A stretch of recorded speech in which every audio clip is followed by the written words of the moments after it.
5 साल तक स्वस्थ शादीशुदा जिंदगी बिताने के बाद एक पत्नी अगर अपने पति से अलग होती है या उसे तलाक लेने की नौबत आती है तो सोचिए कि आखिर क्या परिस्थितियां बनी रही होंगी, क्यों ऐसा हुआ होगा। और इतना ही नहीं, अगर यदाकदा इन 5 वर्षों में शादी विवाह के बंधन के इन 5 वर्षों में 2 प्यारे प्यारे बच्चे भी हों जिस दंपत्ति को और उसे तलाक लेना पड़े, तो सोचिए परिस्थितियां क्या बनी होंगी। जी हाँ, नमस्ते, मैं अजय साहनी स्टार आप सभी का पुनः एक बार स्वागत करता हूं अपने रियल रिपोर्टर न्यूज के इस पेज पे और अपने चैनल पे आप लोगों का अभिनंदन करता हूं। दोस्तों, जयपुर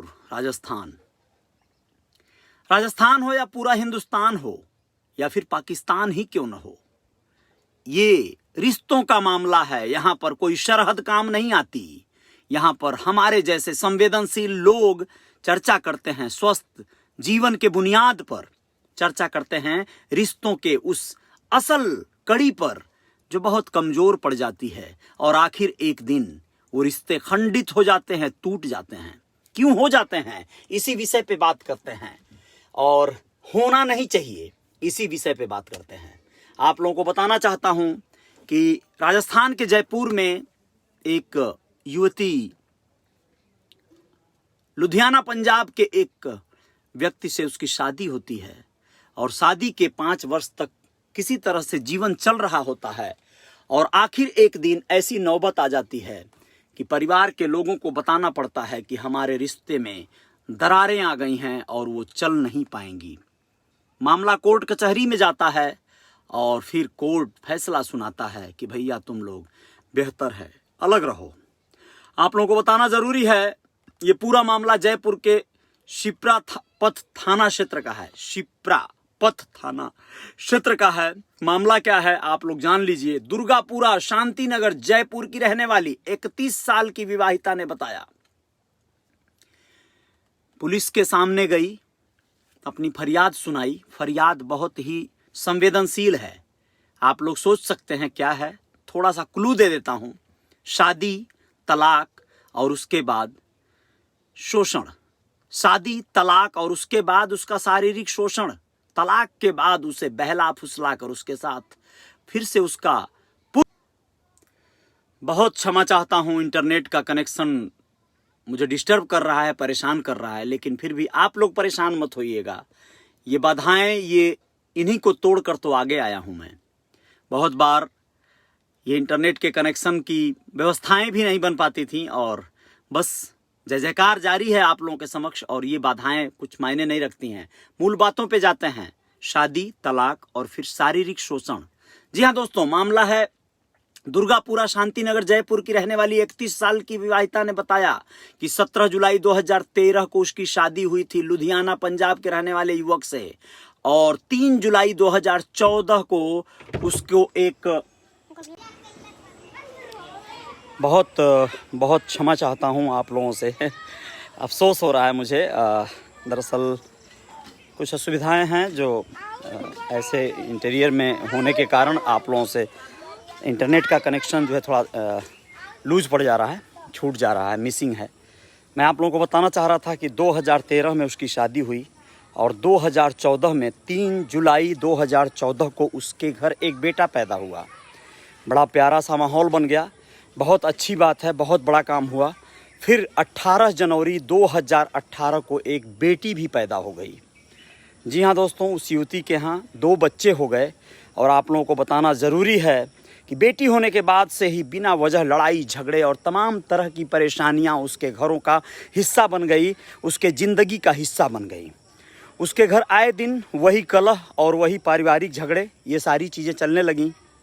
ऐसे में क्या होता, मामला आप लोगों को बताना चाहेंगे कि 30 अक्टूबर 2018 को कोर्ट ने आखिर अंततोगत्वा इनके झगड़े को ख़त्म किया, तलाक दिलवाकर। इन दोनों के बीच में डाइवोर्स हो गया और ये फिर जो है मामला, अब सोचिए कि क्या हुआ होगा कि जब एक लड़की, एक महिला, वह जब तलाकशुदा हो जाती है तो कोर्ट ने फैसला किया कि बेटा जो है वो पति के साथ रहेगा और बेटी जो है वो पत्नी को उसके देख रेख की जिम्मेदारी दे दी गई और इस तरह से बंटवारा हो गया बच्चों का। बच्चों के साथ ये दोनों दंपत्ति अपने अपने अलग अलग जगह पर जयपुर चली आई वो, और जयपुर आकर अपनी बेटी के साथ रहने लगी। आप लोगों को बताना चाहेंगे कि यह लुधियाना रहता था पंजाब, पति उसका, और जयपुर में ये महिला रहती थी। इसने बताया कि विगत कुछ दिन पहले से उसका पति जो है उसे संपर्क करने लगा, फ़ोन पर बातें करने लगा और फ़ोन पर बात करके उसे बहलाने लगा, समझाने लगा प्यारी प्यारी बातें और तमाम तरह की बातें और बकवासें। जयपुर में आकर वो एक निजी कंपनी में काम करने लगी अपने जीविकोपार्जन के लिए, अपनी बेटी को रख रखाव के लिए, देखने के लिए।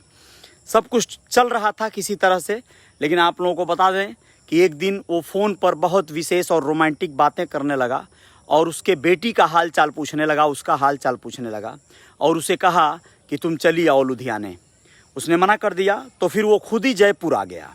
जयपुर आया और जयपुर में आके उसके साथ उसके घर पर कुछ समय बिताया। उसके साथ उसका बेटा भी आया था। अच्छी अच्छी मीठी मीठी बातें करके उसने कहा मैंने अपनी ज़िंदगी का बहुत बड़ा गलत फैसला लिया और वो फैसला था तलाक का। मुझे तुम्हारे साथ तलाक नहीं लेना चाहिए था, लेकिन मैं क्या करूं, बस जो हो गया सो हो गया। ऐसी बहकी बहकी और मीठी मीठी बातों में उसने उसे फंसा कर और फिर उसके साथ शुरू किया वही जो पहले होता था। पति पत्नी थे ही थे, दोस्त की तरह हम रहेंगे ऐसा कह के उसने उसके साथ सेक्स का वो खेल शुरू किया, जिससे कि आगे की जो बात हुई वो समझ लीजिए क्या हुई।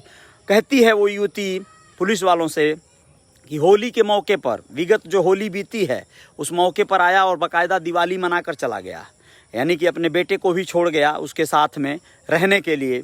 और फिर वो यह सिलसिला कायम रखा, आना जाना और उसके साथ सोना, यही उसका क्रम बन गया। और इसके बाद वो कहने लगी कि तुम मुझसे फिर से शादी कर लो। इस पर वो मुकरने लगा और यह जो है मामला बार बार वो टालने लगा। युवती जब ये पूरी तरह से आश्वस्त हो गई कि ये सिर्फ मेरे शरीर को पाने के लिए पुनः एक बार ये पूरा जाल बिछाया था, तो वो पुलिस के पास गई और आखिर महिला ने 3 अगस्त को थाने पहुंचकर उसके खिलाफ रिपोर्ट दर्ज कराई। और रिपोर्ट दर्ज कराने के बाद ये कहानी सामने आई है। दोस्तों, आप लोग सोच कर देखिए कि इस तरह के हादसे, इस तरह के वाकया क्या कहते हैं, क्या होना चाहिए था उस युवक को। अगर उसके साथ इतना प्यार उमड़ आया तो तलाक क्या होता है बे यार, क्या होता है? 2 दिलों के बीच में ये तलाक और डिवोर्स जैसे मामले कहाँ तक रुक पाएंगे? अगर आप सचमुच में किसी से प्यार करते हैं तो प्यार आपका प्रबल होना चाहिए। अगर सचमुच में आपकी वो पत्नी थी और 2 बच्चे उससे पैदा हुए हैं तो फिर सोचने की क्या बात है। जमाना कौन होता है आपके बीच आने वाला?